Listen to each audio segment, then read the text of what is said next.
آپ کسی کو بھی زبردستی دو کاموں کے لیے مجبور نہیں کر سکتے۔ ایک محبت، دوسرا عبادت، دونوں دل سے ہوتی ہے اور دونوں کا رشتہ روح سے جڑا ہوتا ہے۔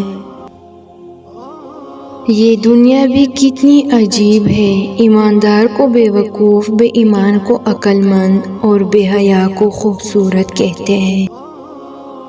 تھک گئے ہو، دیکھو پریشان مت ہو، وہ اپنے بندوں کو تکلیف میں مسلسل نہیں رکھتا، راحتیں جلد نصیب ہوں گی انشاءاللہ۔ کامیاب لوگ اپنے ہونٹوں پر دو چیزیں رکھتے ہیں، خاموشی اور مسکراہٹ۔ خاموشی مسائل سے دور رہنے کے لیے اور مسکراہٹ مسائل کے حل کے لیے۔ یقین رکھو کہ صبر کے بعد تمہیں ایسے حیران کن نعمت سے نواز جائے گا کہ تم درد تکلیف کی تلخیاں بھول جاؤ گے۔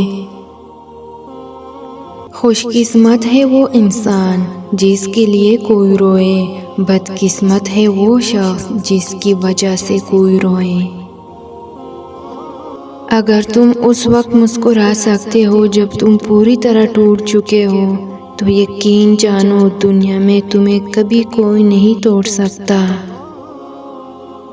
تم پریشان نہ ہو، اللہ کی قدرت تمہاری ناممکن دعاؤں سے بہت بڑی ہے۔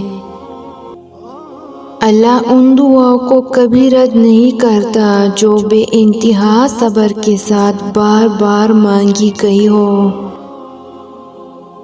کبھی اپنی زبان سے کسی کے عیب بیان نہ کرو، کیونکہ عیب تم میں بھی ہے اور زبان لوگوں کی بھی ہے۔ اگر نماز پڑھنے والے کو علم ہو جائے کہ کیسی رحمتوں نے اسے گھیر رکھا ہے، تو وہ کبھی سجدے سے سر نہ اٹھائے۔